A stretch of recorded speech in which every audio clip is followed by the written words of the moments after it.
गोस्वामी जी महाराज पूर्व प्रसंग में वर्णन किए श्री रघुनाथ जी श्री भरतादिक भाइयों को संत और असंत का गुण श्रवण कराए। इसके बाद भाइयों ने कृतज्ञता प्रकट किए और इसके बाद श्री राम जी अपने महल में आए। इस प्रकार से नित्य नए चरित हो रहे हैं।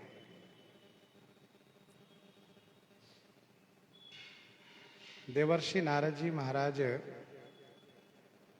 नित्य प्रति श्री अयोध्या जी आते हैं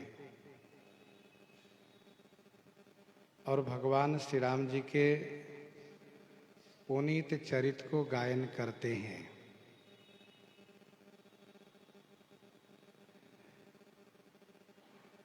तथा ब्रह्मलोक में जाकर के श्री अयोध्या जी के चरित को श्री अयोध्यानाथ भगवान श्री राघवेंद्र श्री रामभद्र जी के पावन चरित को श्रवण कराते हैं। नित नव चरित देखि मुनि जाहि, ब्रह्मलोक सब कथा कहाहि। नित नव चरित देखि मुनि जाहि, ब्रह्मलोक सब कथा कहाहि। भगवान श्री रामचंद्र जी के उदात चरित को अवलोकन करके और ब्रह्मलोक में जाकर के श्री ब्रह्मा जी को कथा सुनाते हैं।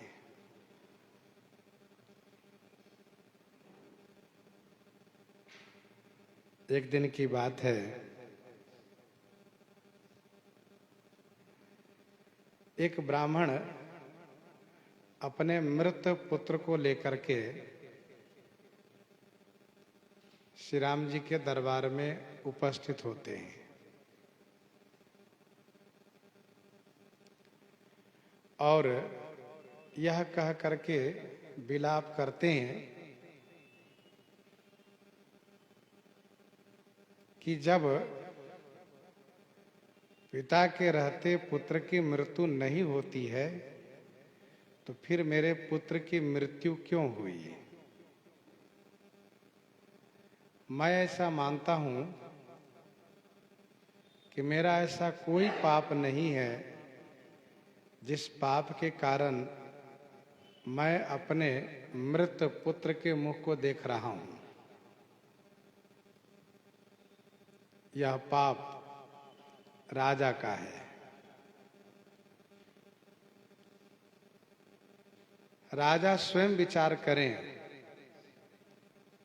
और इस बात को लेकर के खोज करें कि कौन सा पाप है जिस पाप के कारण पिता के रहते ही पुत्र की मृत्यु हो गई है।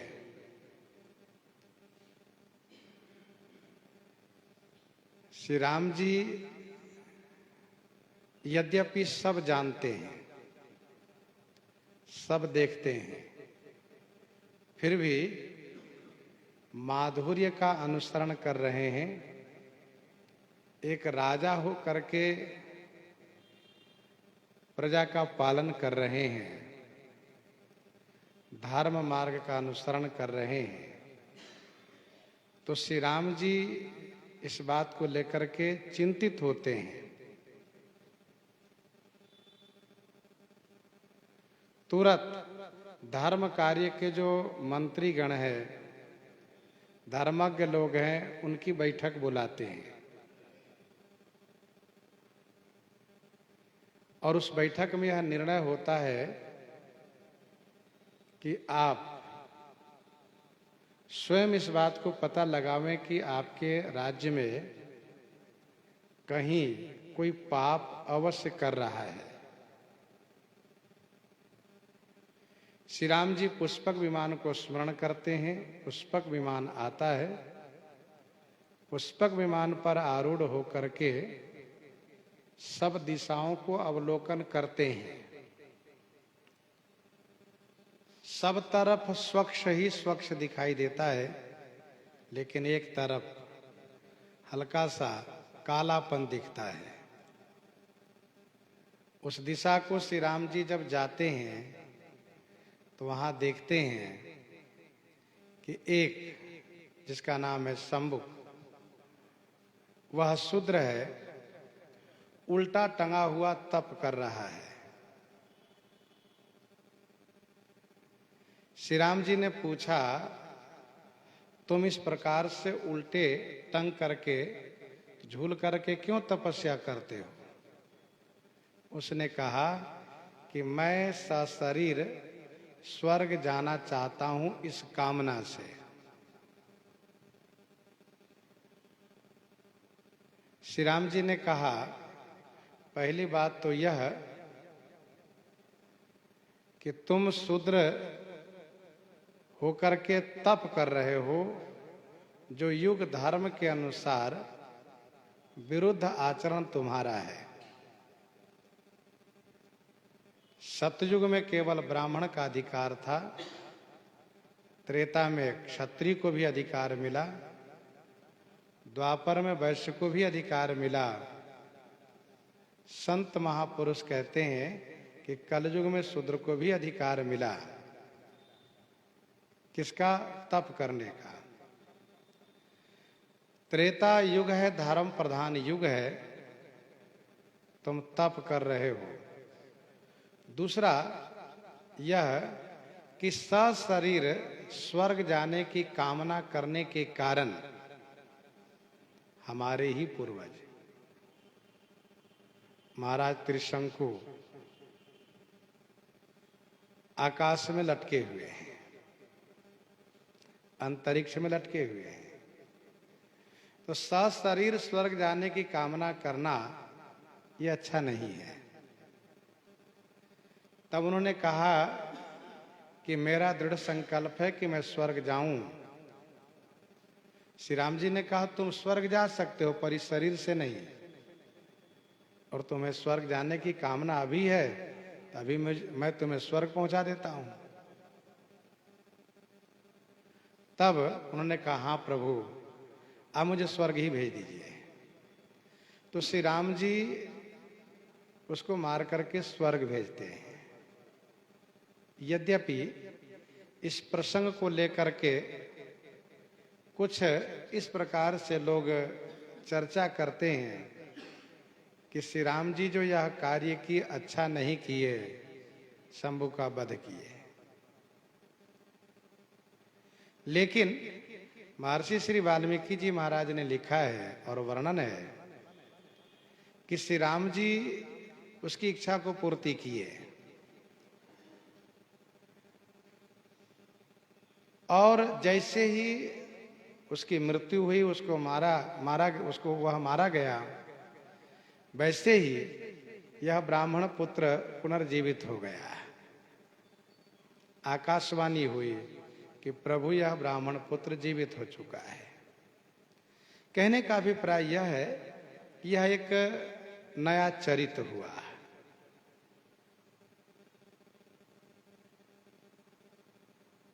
नितनव चरित देखी मुनि जाहि, ब्रह्मलोक सब कथा कहाई।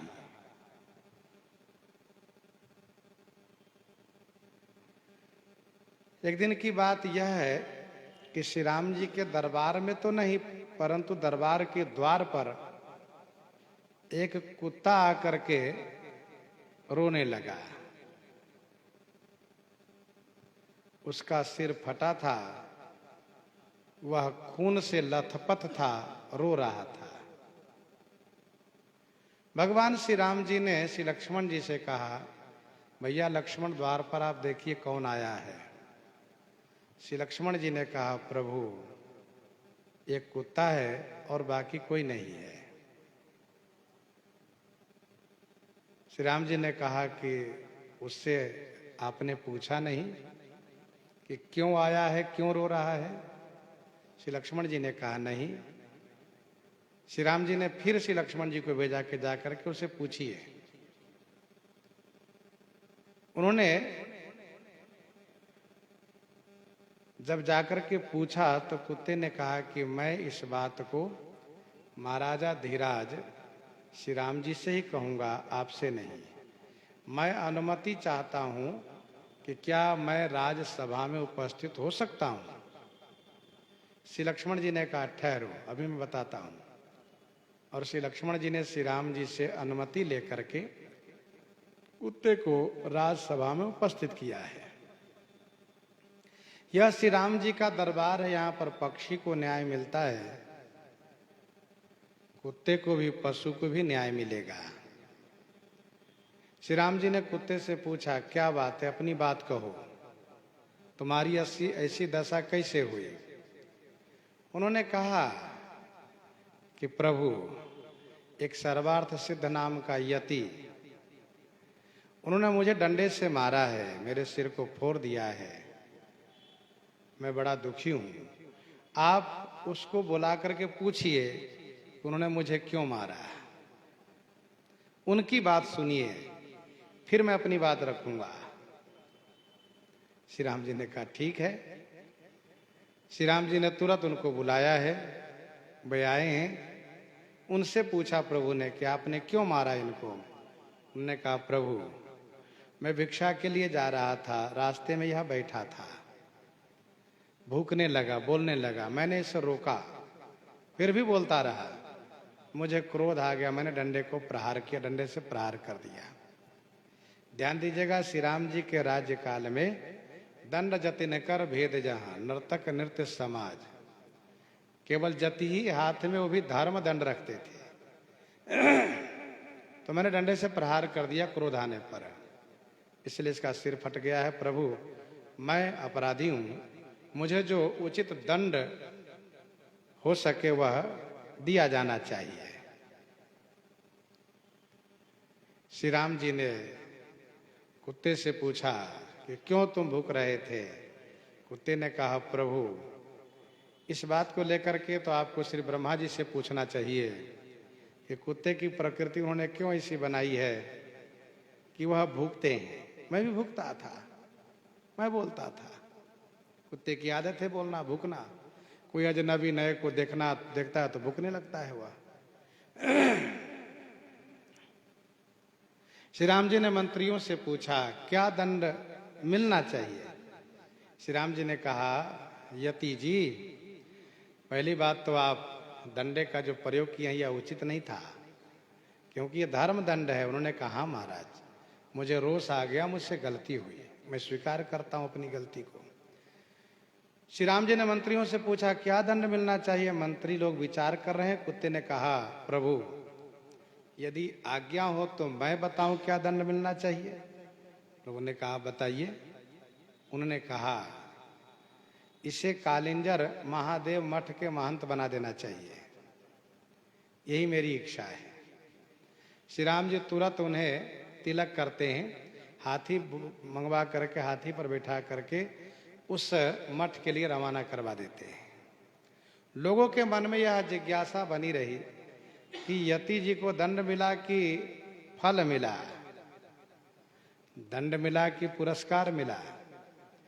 श्री राम जी इस बात को जान रहे थे, इसलिए श्री राम जी ने फिर मंत्रियों से कहा कि आप पूछिए, कुत्ते से पूछिए, वही बताएगा कि उसको दंड इस तरह से क्यों दिया। और इस तरह के दंड से तो फिर तो गलत संदेश जाएगा समाज में, कुत्ते को मारो फिर महंत बन जाओ। मंत्रियों ने पूछा क्यों, आपने ऐसा दंड क्यों दिया?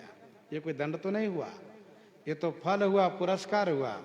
कुत्ते ने कहा मंत्री जी, मैं पहले उसी मठ का पुजारी था, मैं लोभी पुजारी था, शिव अर्पित भोग को नहीं खाना चाहिए लेकिन मैं खा जाता था। उसी के परिणाम स्वरूप मुझे कुत्ते का शरीर मिला। और ये जो यति जी हैं, सर्वार्थ सिद्ध यति जी, ये भी लोभी हैं। वहाँ के मठाधिपति बनेंगे, खूब खाएंगे पिएंगे, कुत्ता बनेंगे अगले जन्म में। फिर जब इनको डंडा पड़ेगा तब पता चलेगा कुत्ता बनने में कितनी परेशानी है। तो इस प्रकार से यह नया चरित हुआ है। नित नव चरित देखे मुनि जाहि, ब्रह्म लोक सब कथा कहाहि, ब्रह्मलोक सब कथा कहाहि। ब्रह्मलोक में जाकर कथा कहते हैं।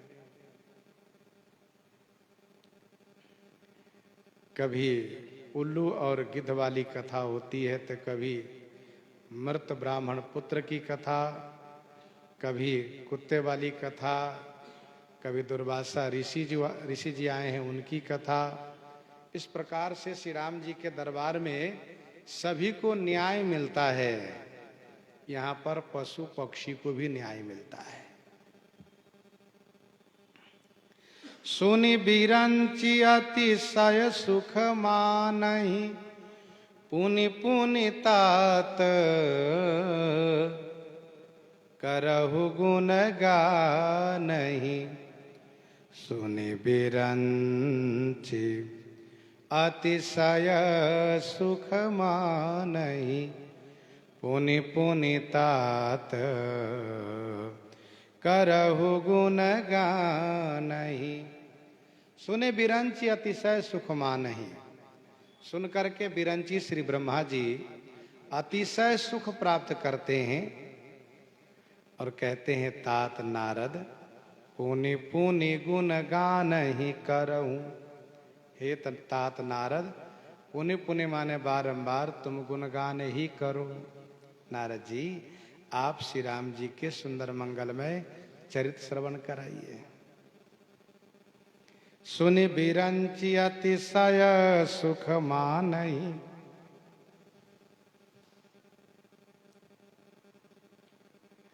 अतिशय सुख प्राप्त करते हैं, बहुत आनंद प्राप्त होता है।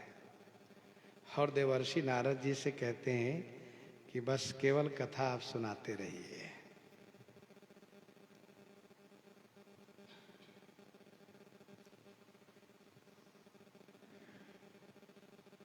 कथा का स्वाद श्री ब्रह्मा जी को प्राप्त हो गया है, इसीलिए बार बार देवर्षि नारद जी से कथा कहवाते हैं। पुनि पुनि तात करहु गुण गानहि। जो जितना अधिक रहस्य को जानता है वह उतना ही अधिक स्वाद को प्राप्त करता है। अन्य देवता लोग को सुख प्राप्त होता है, श्री ब्रह्मा जी को अतिशय सुख प्राप्त होता है।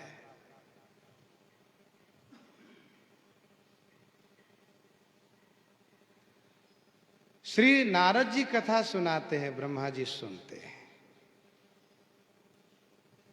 श्रोता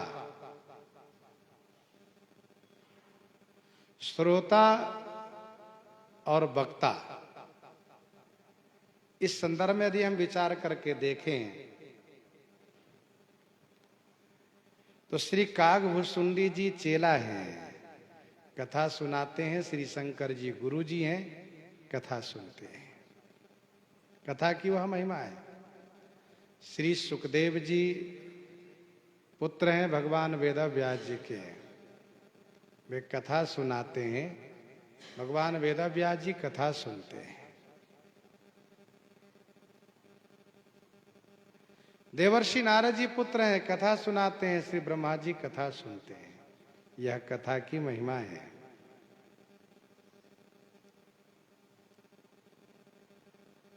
जैसे भगवान श्री राम जी के राज्य तिलकोत्सव के संदर्भ में कहा, सोरस जान महेश। भगवान शिव इस महेश को, इस रस को जानते हैं। भगवान शिव इस रस को जानते हैं। वर्ण ही शारद शेष श्रुति सोरस जान महेश। वैसे श्री ब्रह्मा जी इस रस को जानते हैं। सुने बिरंची अतिशय सुख मानही, पुनि पुनि तात करहूं गुण गानही। सनकादिक नारद ही सराही, सनकादिक नारद ही सराही। यद्यपि ब्रह्म निरत मुनि आहि, यद्यपि ब्रह्म निरत मुनि आहि। सनकादिक नारद ही सराहि, सनकादिक नारद ही सराहि। यद्यपि ब्रह्म निरत मुनि आहि। श्री सनकादिक जी देवर्षि नारद जी की प्रशंसा करते हैं। गोस्वामी जी कहते हैं, यद्यपि ब्रह्म निरत मुनि आहि। यद्यपि सनकादिक जी ब्रह्म निरत आहि। यद्यपि मुनि श्री सनकादिक जी ब्रह्म निरत माने ब्रह्म पारायण रहते हैं, ब्रह्मानंद में डूबे रहते हैं। श्री सनकादिक जी श्री नारद जी की प्रशंसा करते हैं। ध्यान दीजिएगा, सनकादिक जी बड़े हैं, नारद जी छोटे हैं। जब श्री सनकादिक जी कथा श्रवण करते हैं तो वे देवर्षि नारद जी की प्रशंसा करते हैं। मानसकार कहते हैं कि मुनि सनकादिक यद्यपि ब्रह्मनिरत हैं, अर्थात ब्रह्मानंद के भोक्ता हैं। इससे ऐसा लगता है कि ब्रह्मानंद से अत्यधिक सुख चरित श्रवण में प्राप्त होता है। श्री सनकादिक जी ब्रह्मानंद सदा लय लीना रहने वाले हैं, लेकिन कथा श्रवण करके बहुत आनंदित होते हैं। आगे कहते हैं, सुन गुण गान समाधि विसारी, सुन गुण गान समाधि विसारी। सादर सुनहि परम अधिकारी, सादर सुनहि परम अधिकारी। सुनि गुण गान समाधि विसारी। गुणगान सुन करके समाधि भुला देते हैं। सादर सुनहि, आदर पूर्वक कथा श्रवण करते हैं। गोस्वामी जी कहते हैं परम अधिकारी, ये परम अधिकारी हैं।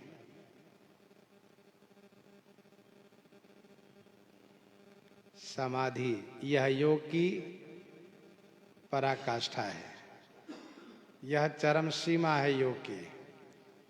योग में अंतिम स्थिति है समाधि की। जम नियम आसन प्राणायाम धारणा ध्यान, तब समाधि है।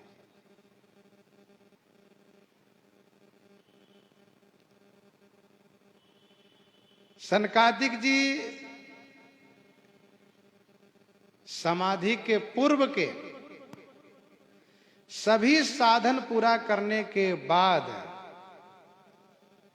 जब समाधिस्थ होने लगते हैं, उस समय जब इनको पता चलता है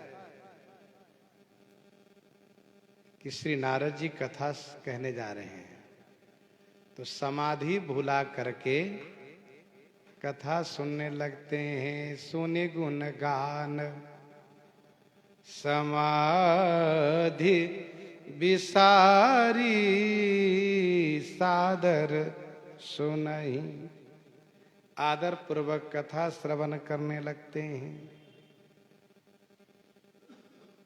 कथा का स्वाद इनको मिलता है, कथा में रस प्राप्त होता है। समाधि में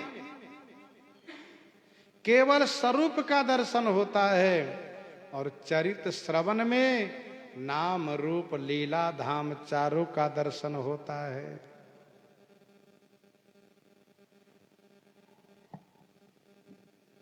कथा श्रवण में विशेष आनंद है, इसलिए समाधि भुला जाते हैं।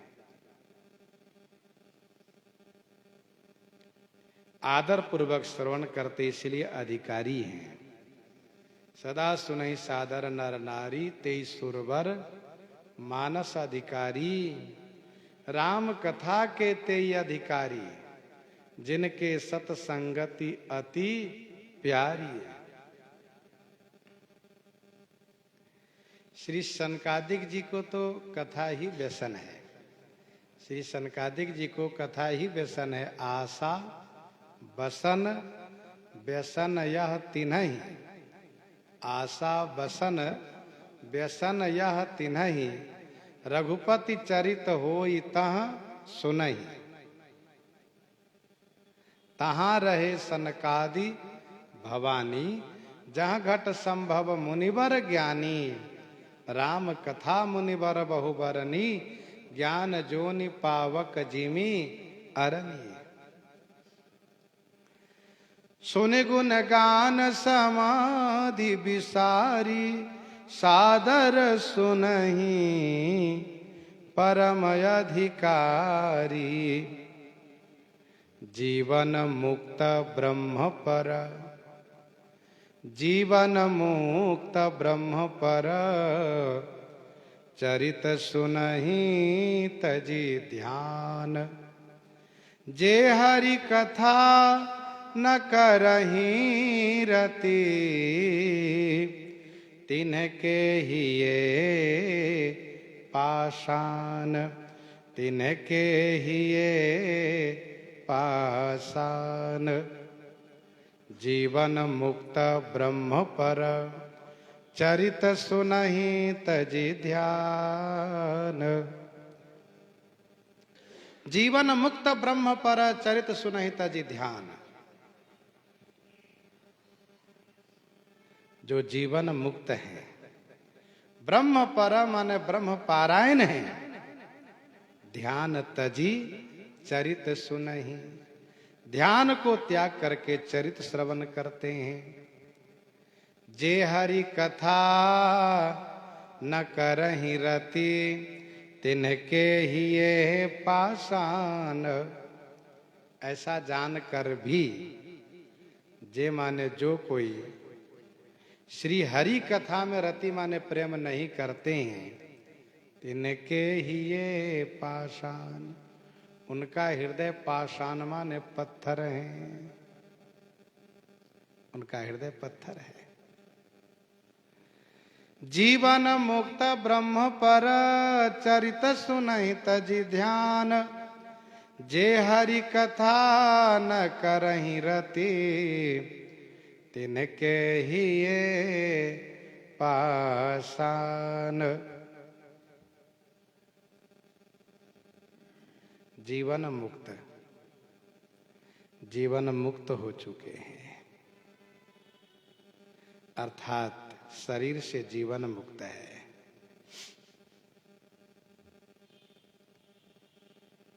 शरीर के संबंध से जो कुछ होता है उन सब से वह निर्लिप्त हैं। वह इस बात को मानते हैं, जानते हैं कि यह जो कुछ हो रहा है गुणों द्वारा हो रहा है। जीवन मुक्त है। शरीर से जीवन मुक्त है, हृदय से ब्रह्म पर। ब्रह्म पर माने ब्रह्म पारायण है।